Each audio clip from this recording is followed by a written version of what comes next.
and ivory wood, a range of exclusive armored doors, elegant interior doors, carefully crafted by the world's renowned architects and engineers. At Swiss Trade, a door is much more.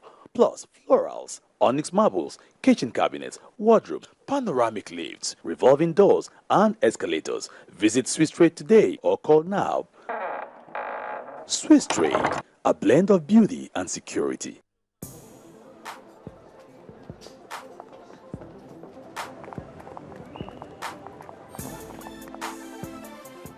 Hey, what's going on? So you haven't heard? Etisalat is giving amazing data value and smartphones at the lowest prices. With up to 1.5 gigabytes free data sign-up bonus and 100% bonus on all data purchases from 200 MB and above for 12 months. Can I show you some phones? Get the latest devices at amazing prices at any Etisalat Experience Center or authorized dealers and choose from the blazing fast data and amazing tariffs, all on your smart network of choice. Etisalat, now you're talking.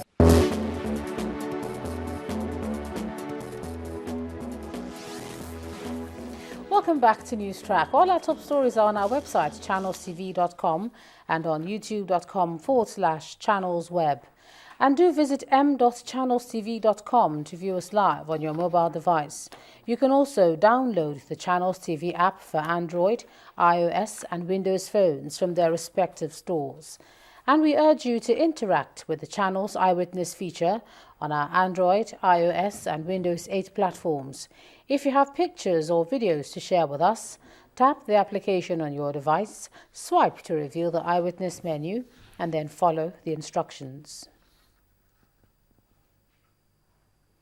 The Kogi State chapter of the All Progressive Congress today welcomed to its fold no fewer than 5,000 members of the People's Democratic Party, including 2 former speakers of the State House of Assembly and one-time acting governor of the state. Receiving the defectors at the Lokoja Township Stadium, the party's national chairman, Chief John Oyegun, said the occasion marked the beginning of the end of the PDP in the state. This is the Lokoja Township Stadium, host to party faithful of the All Progressive Congress. The occasion is the campaign of over 5,000 members of the People's Democratic Party to the APC.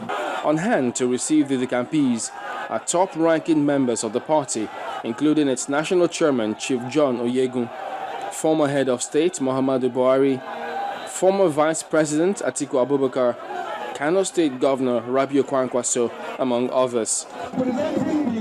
Reading the opening speech on behalf of the national chairman of the party, the national deputy chairman, Senator Lawal Chaba, described the APC as an intervention party with a mission to save Nigerians from the stranglehold of the ruling party. Today marks the beginning of the demolition of what used to be known as People's Democratic Party in Kogi State. Former governor of the state, Abubakar Audu, officially received the defectors and their supporters while handing over the party's flag to them.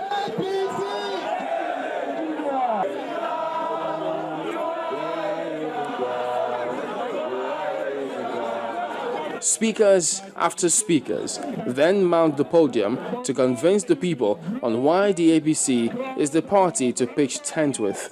We are very determined that education, healthcare, drinking water, security are the entitlement of Nigeria.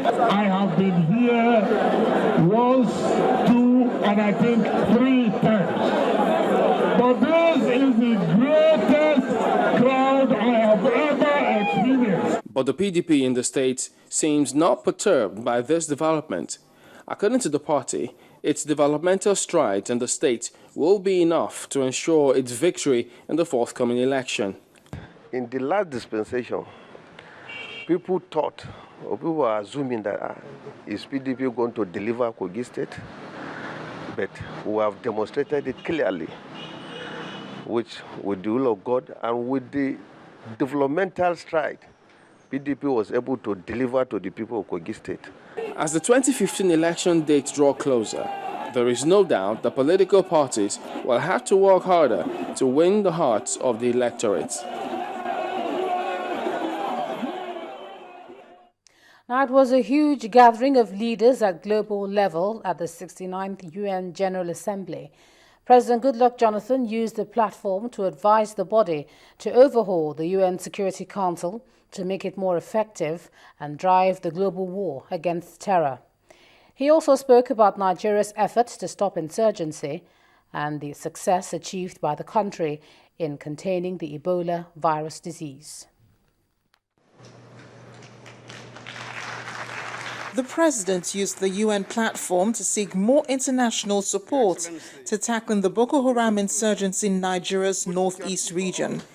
He emphasized that with their help, Nigeria is winning the war on terror. Mr. President, the violent and criminal activities of Boko Haram have continued to pose a potent challenge to the government and people of Nigeria through a wave of terror, assassinations, bombings, and now abductions and kidnappings predominantly in the northeast of the country. Boko Haram is attempting to truncate development by murder and mayhem in these areas. In April, our innocent daughters were abducted from a secondary school in Chibok, northeast Nigeria. This callous and criminal act has attracted empathy for Nigeria across the globe. I would like to take this opportunity to thank all the countries and organizations that express solidarity with us and have continued to support our determined efforts to free our daughters. Although it has taken over 3 months since they were abducted, we have never relented in our effort to set them safely free. Together with our partners, we are working assiduously to free our daughters and reunite them with their families. President Jonathan pointed out that the year 2015 is a peculiar one for the UN Security Council, which turns 70, and that it is important to implement reforms agreed on so that member countries can be more involved in the Council's activities of peacekeeping and social security.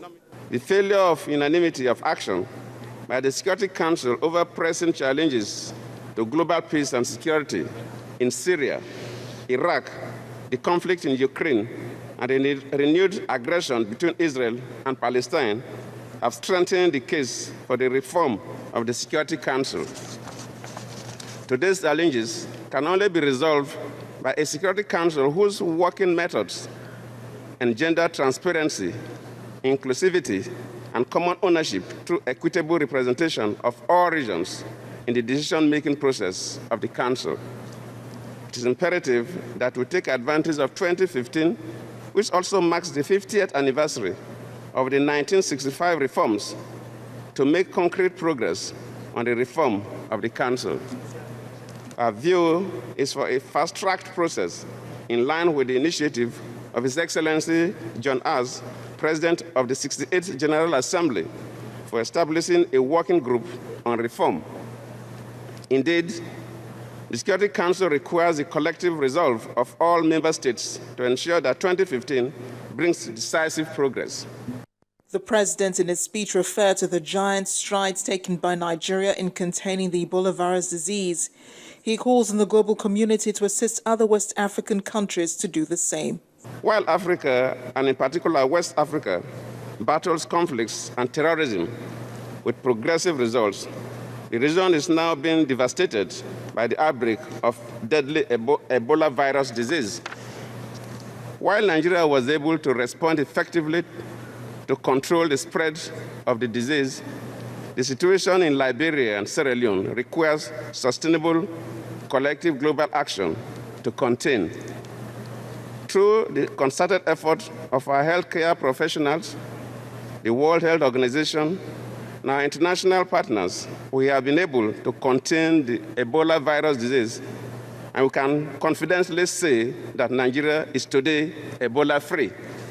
Security is high on the agenda at the 69th UN General Assembly, with the threat of ISIS militants given priority. President Jonathan's speech reflects Africa's awareness of the threat of global terrorism, while calling attention to its own challenges. Now, ahead of the 2015 elections, the Ogun State Governor Ibikunle Amosun has been speaking a message of peace as he continues his assessment tour of